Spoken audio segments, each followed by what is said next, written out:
చదువుకున్నటువంటి లేఖన భాగం నుంచి కొన్ని మాటలు మనం ధ్యానించుకున్నట్లుగా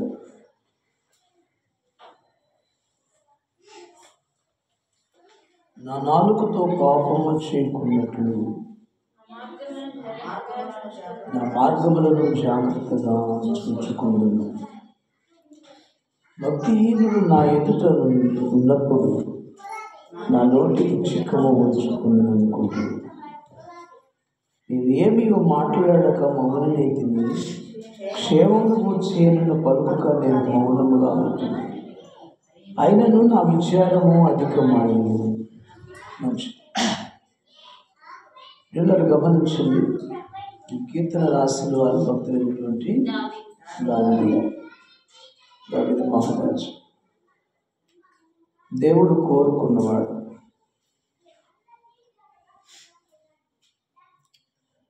దేవుడు తనకు సేవకునిగా, రాజుగా దావీదును కోరుకున్నాడు. తను నివసించే పట్టణముగా యెరూషలేమును కోరుకున్నాడు. తనకు సేవకుడిగా దావీదును కోరుకున్నాడు. తాను నివసించడానికి యెరూషలేమును కోరుకున్నాడు. యెరూషలేము సీయోను పర్వతం మందిరాన్ని నిర్మించినప్పుడు అక్కడ నేను ఉంటానని తను కోరుకున్నాడు. ఎవరిని? యెరూషలేమును కోరుకున్నాడు. యెరూషలేము పట్టణం అయితేనేమో తాను నివసించడానికి కోరుకున్నాడు. తనకి ఇష్టమైన పట్టణంగా. సేవకుడుగానేమో దావీదును కోరుకున్నాడు. పిల్లరా,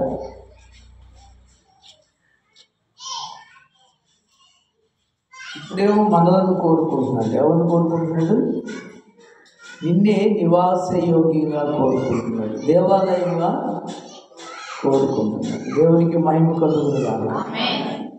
మనలను దేవుని ఆలయముగా చేయటానికి ఆయన ఈ లోకానికి వచ్చాడు. పాడైపోయిన దేవుని మందిరాన్ని బాగు చేయటానికి ఆయన ఈ లోకానికి వచ్చింది. నీ ఇంటిని కూర్చున్న ఆసక్తి నన్ను భక్షిస్తున్నది శ్రమించినట్లుగా లేఖనాలను దేవుని ఆలయం పాడై ఉండగా దాన్ని కదా తను మళ్ళా బాగు చేయడానికి వచ్చినట్లుగా దేవుని వాక్యాలను మనం చూస్తుంది. కాబట్టి మనలను కోరుకుంటున్నాడు. 69వ కీర్తన 9వ వచనం, నీ ఇంటిని కూర్చున్న ఆసక్తి నన్ను భక్షించుచున్నది, నిన్ను నిందించిన వారి నిందలు నా మీద పడి ఉన్నది. చాలు. నీ ఇంటిని కూర్చున్న ఆసక్తి, దేవుని యొక్క ఇల్లు, ఆ ఇంటిని కూర్చున్న ఆసక్తి అంటే యేసయ్యను భక్షిస్తుందంట. అంటే తినేస్తుంది. అంత బాధ కలుగుతుంది. భక్షించటం అంటే చెప్పాలి. భక్షించటం అంటే తినటం వేరు, భక్షించటం వేరు. తినటం అంటేనేమో మనం చిన్నగా తినేది. భక్షించడం అంటే ఇక దాన్ని వివరించలేదు. భక్షణ అంటే ఇక ఉన్నపాటు తినేయటం ఎంత పడుతుంది. అలాగే ఇప్పుడు మీకు అర్థం కావాలంటే మనుషులేమో తింటున్నారు అంటారు. ఆ భోజనం చేస్తున్నారు లేకపోతే తింటున్నారు అంటారు. అదే క్రూర జంతువులైతే భక్షించినాయి అంటారు. దేవునికి స్తోత్రం. అవును పిల్లలు. అలానే దేవుని ఇల్లు పాడై ఉండగా ప్రభువారికంట అంత బాధ కలుగుతుందంట. ఇంటిని కూర్చున్న ఆసక్తి నన్ను భక్షిస్తుందని, నన్ను తినేస్తుందని అర్థం. అంత బాధ కలుగుతుంది నాకని అర్థం. ఒక జంతువుని, ఒక క్రూర జంతువు తినేసినప్పుడు ఎంత ఆతృతగా తినేస్తుందో కదా. ఆకలినప్పుడు దానియేలు విషయంలో దేవుడు సింహాల గుహలోకి వెళ్ళినప్పుడు కాపాడాడా లేదా?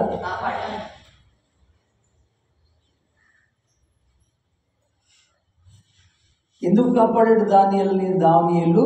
దేవుని నమ్ముకున్నాడు కాబట్టి, దేవుని ఎడల భయభక్తులు కలిగి ఉన్నాడు కదా. దావీదు ప్రార్థనాపరుడుగా ఉన్నాడు, యథార్థవంతుడుగా, నమ్మకస్తుడుగా ఉన్నాడు. తన పవిత్రతను కాపాడుకున్నవాడు. అన్య దేశంలో కూడా దేవుడిని విడిచిపెట్టకుండా తన దేవుడిని సేవిస్తూ ఉన్నాడు, ప్రార్థిస్తూ ఉన్నాడు. కాబట్టి సింహాల గుహలో పడవేసిన సమస్యను బట్టి సింహాలకు ఎరగాకుండా కాపాడాడు దేవుడు. అయితే ఎవరైతే దానియేలు మీద నేరాలు మోపారు, ఆ ఉద్యోగస్తులందరినీ తీసుకొచ్చారు, వారి పిల్లలను తీసుకొచ్చారు, వారి భార్యలను తీసుకొచ్చారు, అందరిని ఏం చేశారంట, దానియేలును బయటికి తీసిన తర్వాత వాటి లోపల వీళ్ళందరినీ వేశారంట. ఏం చేసినాయి సింహాలు? దానియేలును చంపలేదు, కానీ ఇవి లోపల ఇసిరి వేయగల వాళ్ళందరినీ పొడి చేసేస్తున్నాయంట. చదవండి ఆ మాటలు, చదువుతారా? దానియేలు గ్రంథం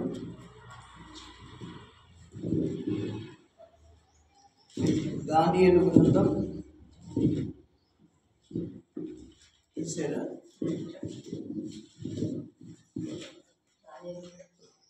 దానియేలు గ్రంథం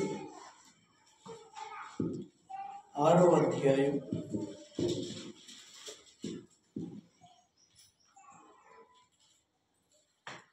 24 వచనం.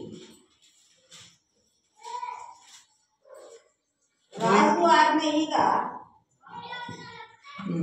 చదవండి. రాజు ఆజ్ఞయిగా దానియేలు మీద రాజు ఆజ్ఞ ఇవ్వగా దానియేలు మీద నింద మోపిన ఆ మనుషులను వారు తోడుకొని వచ్చి సింహాల గుహలో పడద్రోసిరి. చాలు, సింహాల గుహలో పడద్రోసిరి. సరే, నెక్స్ట్ కూడా చూద్దాం. పడద్రోసిరి వారిని, వారి కుమారులను, వారి భార్యలను, ఎవరిని ఎవరిని విడిచిపెట్టలే. పిల్లలను తీసుకొచ్చాడు, నేరాలు మోపిన వారి భార్యలను అందరినీ ఏం చేశారంట, పడద్రోసారు, గుహలు పడద్రోసారు. వారు గుహ అడుగునకు రాకమునిపే సింహముల ఏం చేశారంట, సింహములు వారి ఎముకలను సైతము పగుల కొరికి పొడి చేసాను. దేవునికి స్తోత్రం. చెప్పలామే. గమనించండి వాళ్ళ అన్ని వీళ్ళు పిల్లలు, భార్య, నేరం మోపిన వాళ్ళు, అధికారులు అందరినీ కూడా లోపల పడేసినప్పుడు సింహాలంట ఎముకలను పొడి చేసి కదా పగుల కొరికి పొడి చేసినాయి అంట. అంత ఆతృత దొరికారని ఇంకా ఒక రోజంతా మేము భోజనం చేయలేదని చెప్పేసి అంత ఆతృతగా అవి తినేసినాయి అన్నమాట. దేవునికి స్తోత్రం. అలానే ప్రియులరా, దేవుని ఇంటిని కూర్చున్న ఆసక్తి ఏంటంట, నన్ను భక్షించున్నదంటే ఒక క్రూర మృగము ఆహారం దొరికినప్పుడు ఎంత ఆతృతగా తింటుందో ఆకలికి, అలాగా యేసయ్య కూడా ఆ దేవుని ఇంటిని కూర్చున్న ఆసక్తి. దేని గురించిన ఆసక్తి? దేవుని ఇంటిని కూర్చున్న ఆసక్తి ఆయనను భక్షిస్తుందంట. అంత బాధ, అంత ఆతృత కలుగుతుంది దేవుని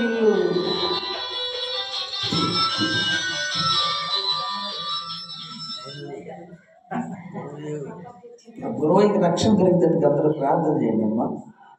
ఎన్ని రోజులు చెప్తున్నా, రక్షణ తీసుకో, బాప్తిసం తీసుకో. గురువు తీసుకుందాం అంటున్నాడు.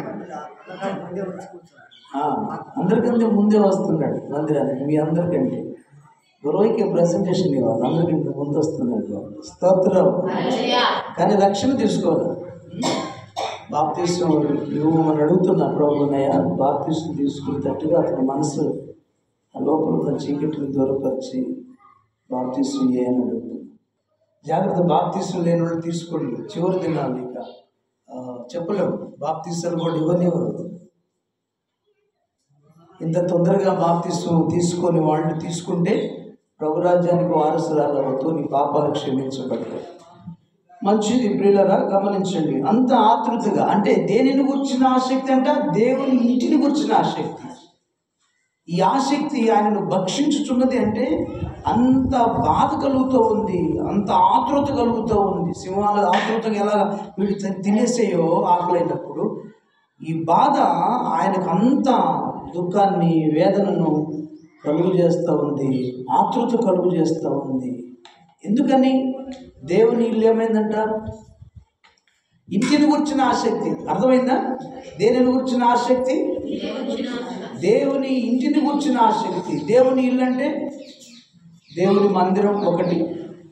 దేవునికి ఉన్నటువంటి ఇళ్ళు 3 ఇళ్ళు ఉన్నాయి. ఒకటి దేవుని ఆలయం. భూలోకంలో ఆయన ప్రత్యేకంగా ఆయన నివసించడానికి, ఆయన ఉండటానికి ఆయన కోరుకున్న ఇల్లు దేవుని మందిరం. దేవునికి స్తోత్రం. రెండవది ప్రియులారా, రెండవది మనమే ఆయన ఇల్లు అంటారు.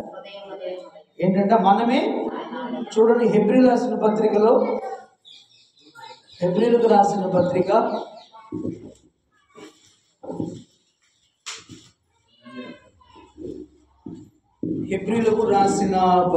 3వ అధ్యాయము 6వ వచనం.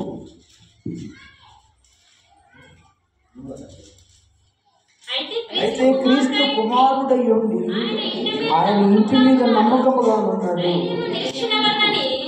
ఇంటి మీద నమ్మకముగా ఉన్నాడు కుమారుడై ఉండి. ధైర్యమును నిరీక్షణ వలని ఉత్సాహమును పొదుమట్టుకు స్థిరముగా చేపట్టినలా మనమే ఆయన ఇల్లు. ఒకటి భౌతిక సంబంధమైన ఇల్లు, దేవుడు కోరుకున్నటువంటి మందిరం. ఇవన్నీ సమాజ మందిరాలే. అసలు మందిరం దేవుని ఆలయం యెరూషలేములో ఆయన కోరుకున్నాడు, తన భక్తుల చేత కట్టించుకున్నాడు. దేవుని పిల్లలు వారు తన మాట బట్టి ఆ మందిరం కూల్చేశాడు, ఆయన్ని శత్రువులకు అప్పచెప్పి. దేవునికి స్తోత్రం. పిల్లరా, రెండవ ఇల్లు ఏంటంటే మనమే ఆయన ఇల్లు. అందుకే సరే, మనమే ఆయన ఇల్లు, దేవుని ఇల్లు. ఇల్లు అంటే ఆయన ఇల్లు అంటే యేసయ్య ఇల్లు. నువ్వు ఎవరి ఇల్లు అంట? చెప్పండి అమ్మా, నువ్వు ఎవరి ఇల్లు? నువ్వు నేను ఎవరి ఇల్లు? మరి యేసయ్య ఇల్లు అంటే యేసయ్య ఇంట్లో ఉంటాడా? ఉండడా? ఉండాలి కదా. మనము ఆయన ఉండటానికి కోరుకున్నాడు. మరి ఆయన ఉండాలి అంటే మన ఇల్లు ఎలా ఉండాలి కదా? పరిశుభ్రంగా, పరిశుద్ధంగా ఉండాలి. కాబట్టి ఈ ఇల్లు ఏమైపోయిందంట? ఇంటిని గురించిన ఆసక్తి నన్ను భక్షిస్తుందని అంటున్నాడు. కాబట్టి ఇల్లు ఏమైపోయిందంట? పాడైపోయింది. ఏమైందమ్మా? ఎందుకు ఆయనకి ఆ ఆతృత కలుగుతుంది, ఆ బాధ కలుగుతుంది, ఆ దుఃఖం కలుగుతుంది? దేవుని ఇంటిని గురించిన ఆసక్తి ఆయనకి భక్షిస్తుంది. ఇంటిని గురించిన ఆసక్తి అని దేవుని ఇల్లుని గురించిన ఆసక్తి. కాబట్టి గమనించండి, దేవుని మందిరము పాడై ఉండగా మనము కూడా కదా సరంబి వేసిన ఇళ్లలో ఉండకూడదు అన్నాడు. దేవునికి స్తోత్రం. మనం గొప్ప గొప్ప ఇండ్లు కట్టుకోవటం కాదు. దేవుని ఆలయం పాడుగా ఉంటే లెక్క అడుగుతాడు నిన్ను నన్ను. స్తోత్రం. లెక్క అందరిని అడుగుతాడు. మీరు సరంబి వేసిన ఇళ్లలో ఉన్నారు అంటాడు. అంటే మంచి మంచి ఇల్లు కట్టుకొని ఎంజాయ్ చేస్తున్నారు, నా ఇల్లు మాత్రం పాడై ఉంది అంటాడు. కాబట్టి ప్రియులరా, కాబట్టి దేవుని ఆలయము ఆయనకు ఆశ ఏంటంటే, ఆయనకున్న ఆసక్తి ఏంటంటే దేవుని ఇల్లు పాడైపోయి ఉంది. దేవుడు ఉండవలసిన ఇల్లు ఏమైపోయిందంట? సాతానుకు నిలయం. అర్థమైందా? పాడవడం అంటే ఏంటంట? దేవుని ఇల్లు పాడైపోయింది. దేవుడు ఉండవలసిన ఆలయమైన మనం, మన ఇంటిలో దేవుడు ఉండట్లేదంటే ఎవరు ఉంటున్నాడు? సాతానుడు, వాని కార్యాలు ఉంటున్నాయి. కాబట్టి ప్రియులరా, హృదయమే ఆయన ఆలయం అంటాడు లేఖనాలు. మనమే దాని ఆలయం అంటాడు. కొరింథీ పత్రికలో చూడండి ఒకసారి. కొరింథీయులకు రాసిన మొదటి పత్రిక 3వ అధ్యాయం 16వ వచనం. కొరింథీయులకు రాసిన 2వ పత్రిక 6వ.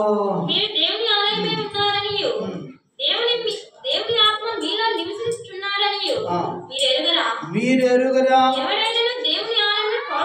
దేవుని ఆలయమును పాడు చేసిన యెడల.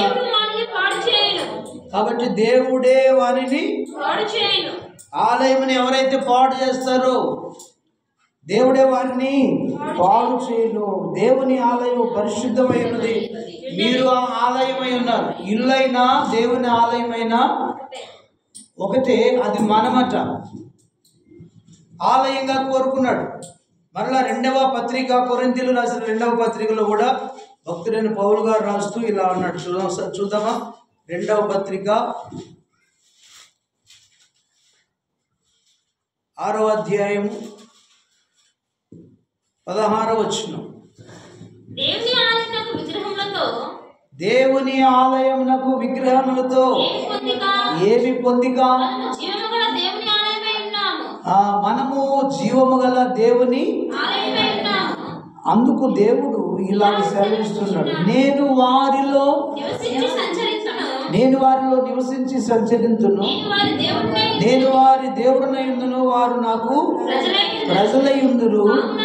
కావున మీరు వారి మధ్య నుండి బయట వెడలి ప్రత్యేకముగా ఉండుడి, అపవిత్రమైన దానిని ముట్టకూడని ప్రభువు మరియు నేను మిమ్మల్ని చేర్చుకుందును, మీకు తండ్రినై ఉందును, మీరు నాకు కుమారులై కుమార్తెలనై ఉందురని సర్వశక్తి గల ప్రభువు చూపుతున్నాడు. ఎందుకని? దేవుని ఆలయంగా కోరుకున్నాడు మనలను, దేవుని ఇల్లుగా కోరుకున్నాడు మనలను.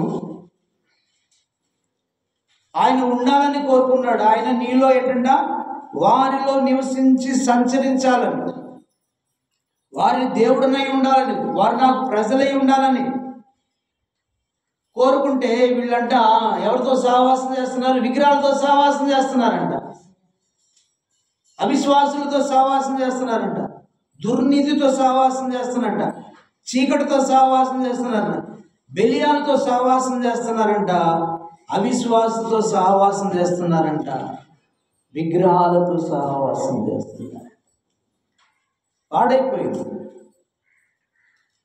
పిల్లరా. కాబట్టి దేవుని ఇల్లు పాడైపోయి, భౌతిక సంబంధమైన ఇంట్లో దేవుని విగ్రహాలు ఉంటున్నాయి, ఆత్మ సంబంధమైన దేవాలయమైన నీళ్ళు కూడా లోక సంబంధమైన విగ్రహాలు చాలా ఉన్నాయి. కాబట్టి దేవుని ఆలయం పాడైపోయింది. ఎలా పాడైపోయింది? ఇలాగా విగ్రహాలకు నిలయమైపోయింది. ఇంకా ఎలా పాడైపోయింది? మత్తయి